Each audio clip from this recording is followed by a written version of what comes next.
SNX Marathi, Siddheshwar news express, सत्यासाठी SNX सोबत। सोलापूर महानगरपालिकेतून एक अत्यंत धक्कादायक आणि खळबळजनक प्रकार समोर आला आहे। महापालिकेच्या शासकीय स्टोअरमधील भंगार चोरी प्रकरणी थेट अतिक्रमण प्रतिबंधक विभागाचे प्रमुख जगन्नाथ बनसोडे यांच्यासह इतर 5 जणांवर सदर बाजार पोलीस ठाण्यात गुन्हा दाखल करण्यात आला आहे। सोमवार 18 मे रोजी रात्री उशिरापर्यंत राजकीय नेते आणि महापालिका अधिकाऱ्यांच्या उपस्थितीत ही मोठी कारवाई करण्यात आली।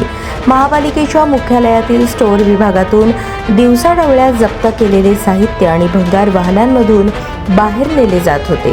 हा प्रकार सुरू असतानाच शिवसेना गटनेते अमोल शिंदे यांनी तिथे धडक प्रवेश केला आणि या गंभीर प्रकाराचा पर्दाफाश केला।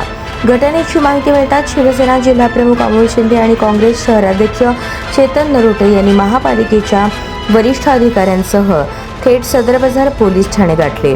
यावेळी झालेल्या चर्चेत अतिक्रमण अधिकारी बनसोडे यांनी चुकीचे वाटत असल्यास तुम्हीच FIR करा असे म्हणताच अमोल शिंदे अत्यंत संतापले। अधिकारी जर अशी जबाबदारी झटकणार असतील तर नागरिकांनी कुणावर विश्वास ठेवायचा असा सणसणीत सवाल त्यांनी अतिरिक्त आयुक्तांसमोर उपस्थित केला। अखेर अतिरिक्त आयुक्त संदीप कारंजे यांनी प्रकरणाचे गांभीर्य ओळखून तातडीने FIR दाखल करण्याचे स्पष्ट आदेश दिले।